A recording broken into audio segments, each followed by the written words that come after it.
Halo, perkenalkan. Aku Sani Krisna Ramadan, Triton 18021. Muhammad Rama Adiaksa. Nama gue Andres Siswandi. Kenalin, nama aku Muhammad Ilham. Salbi Fazari Nabi. Kalau gue Nada Kamilia Salsabila.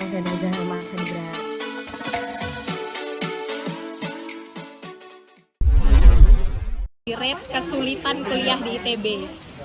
Susah-susah aja sih. Itu kayak emang susah gitu, terus ya udah gitu. Apalagi OSCE ya. Iya, kayak emang susah tapi ya udah. 5.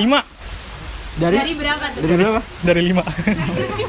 8 lah, 8 deh, 8. Soalnya bingung juga. Susah sih, susah. Cuman kan udah kelar gitu. 1 nggak sih? Gila chill banget ya sih. Chill banget, kayak nggak bisa lebih gampang. Tapi nggak tahu ya, karena nggak ada komparasi. Oh iya, nggak ada komparasi. Nggak ada komparasi, nggak ada ya pembandingan, jadi kita nggak bisa nge-rate gitu loh. Tapi 7 lah mungkin. Rata-rata lah 8 lah. Iya 7 atau 8 lah. 10. 8 ya, dari aku 8. Dari aku 10. Kira estimasi jam tidur kakak selama di ITB berapa? Semester berapa nih? 8 jam. Minimal 5 jam satu hari.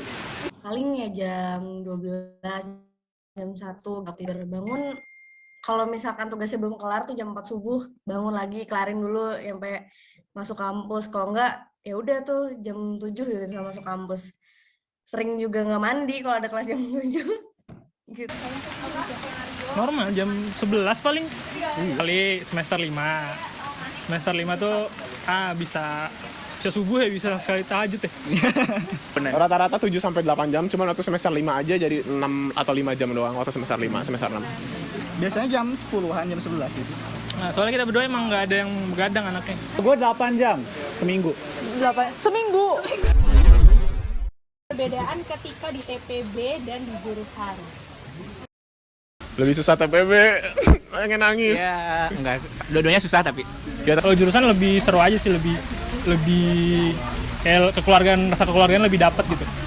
Ternyata di jurusan kayak berat banget lah, susah gitu ya. Sama paling ini deh kesibukan himpunan sih. Jadi kalau udah masuk jurusan ya ditambah satu kesibukan, yaitu kesibukan himpunan.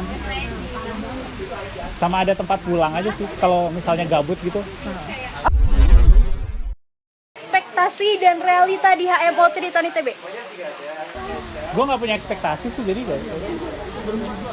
Sebenarnya kalau ekspektasi aku selama di Diksar gitu ya, HMO tuh asik, senioritasnya nggak terlalu tinggi, banyak main, dan ternyata udah benar kesampaian gitu. Oh iya bener deh, lebih ke banyak.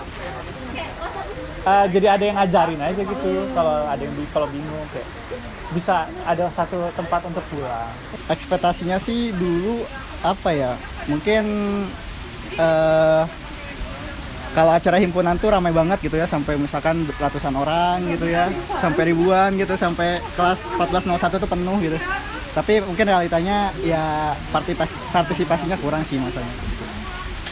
Waktu osjur kayak cutting general itu kayak yang kumaha gitu ya omongannya, tapi waktu di HMO dia tidak seperti apa yang dia ucapkan gitu tindakannya tuh.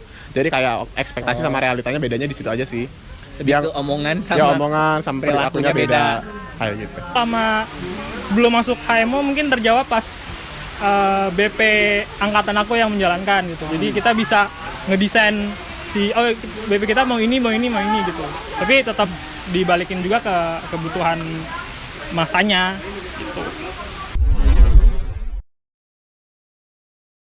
Selanjutnya, apa yang spesial dari HMO? HMO tuh dikit orangnya. Jadi masing-masing, maksudnya seangkatan tuh pasti kenal banget dan dekat banget gitu. Menurut aku kayak gitu ya. Beda sama jurusan sebelah yang kebanyakan jadinya ya udah gitu.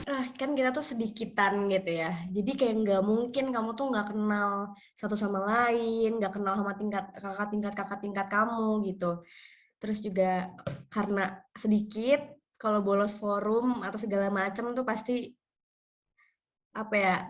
berdampak banget gitu. Aku spesial karena angkatan aku sangat bonding gitu. Angkatan 17 mantap. Sama ini sih kalau aku pribadi tuh pas ngediksar 18 tuh menurut aku itu kegiatan himpunan yang ya rame banget lah. Apa yang bilang orangnya sih? Karena yang bikin HMO itu HMO bukan namanya, bukan himpunannya, bukan warnanya, tapi orangnya. Lu, kalian gitu. Gue. Spesialnya emang itu sih pas nge-BP, terutama kalau bagi aku sih. Nge-BP kita kayak bener-bener ya tadi kita mendesain BP kita sesuai ekspektasi yang kita pengen gitu, yang kita harapkan gitu. Pengalaman apa sih yang paling nggak bisa dilupain sampai kapanpun? Nanti sampai Waktu Diksar, ini sih paling zaman Diksar tuh, yang kitanya di Diksar ya. Kitanya bisa. Di kayak dulu tuh ada base camp gitu untuk satu angkatan. Itu paling memorable sih. Kayak cerita lucunya semua dari situ gitu. Iya. Itu paling. Pas sama angkatan sih, pas zaman-zaman Diksar, pas nge-base camp bareng. Semua zaman Osjur menurut aku ya memorable. Oh, ingat aing. Apa? Waktu di base camp Salbi kecelakaan. Oh iya. itu aing lagi maskeran sama si Jojo sama si apa lagi sih? Enggak, mending enggak maskeran. Oh, ya lagi. Tapi nggak lagi maskeran, kita lagi nonton. Terus dulu udah pakai obat jerawat. Oh ya. Terus kita cawetan yang pendek Ya, semua. udah pakai boxer segini, udah kita mau siap-siap mau tidur di base camp. Oh ya si Jojo yang pakai masker pakai seat mask, bilang tadi 5 menit langsung ditempel lagi ke tembok. Kayak Sampai gitu. bilang, Bray, aing aing kecelakaan, anjing di mana bi langsung semua itu. Langsung pakai Kita di cap 3, Cap aing cewek cowok cewek. Salah, aing luluk bintang aja. Oh, aing masih pakai boxer. Iya, aing pakai boxer keluar boxer segini Terus aing. enggak ada yang pakai helm. Enggak ada yang pakai helm malam-malam. Itu jam 8 ya, Bi ya? Enggak, jam 10. Jam 10-an ya, jam 10-an. Terus keajaiban Salbi, motornya hancur, mobilnya hancur, Salbinya nggak kenapa-kenapa. Salbinya nangkring cil, anjing. Banyak kejadian lucu lah, kayak misalkan tiba-tiba digerebek, terus cuma luluk sama Mursid doang. Terus yang ya banyak lah cerita-cerita lucu di situ. Ya. pesan dan kesan buat teman-teman seperjuangan nih Kak, mulai dari ITB barengan tapi end up wisuda sendiri-sendiri gitu. Belum lulus ya. Ya semangat aja, jalanin aja, kerjain aja, jangan dinanti-nanti ya. Semoga tanggung jawab yang pertama ini kan ternyata tanggung jawab juga kan, yang tugas akhir itu bisa cepat kelar lah, nanti biar kita bisa dapat hal-hal besar lainnya gitu, tantangan-tantangan lainnya gitu. Kalau aku tetap semangat. Aku tahu mungkin teman-teman sekalian, teman-teman yang nonton mungkin angkatan 17 atau mungkin yang angkatan 18 dan berikut-berikutnya yang akan menyelesaikan TA, ya semangat aja. Tiap tugas akhir tuh punya cobaannya masing-masing. Orang-orang tuh biasanya diuji sama berbagai macam gitu, beda-beda. Dan aku selalu menetapkan dalam hati kalau orang-orang tuh punya timeline-nya masing-masing aja. Jadi timeline satu orang dan yang lain itu nggak bakalan sama. Seneng banget, terkesan dengan apa ya, suka dukanya gitu. Pokoknya aku berkesan dan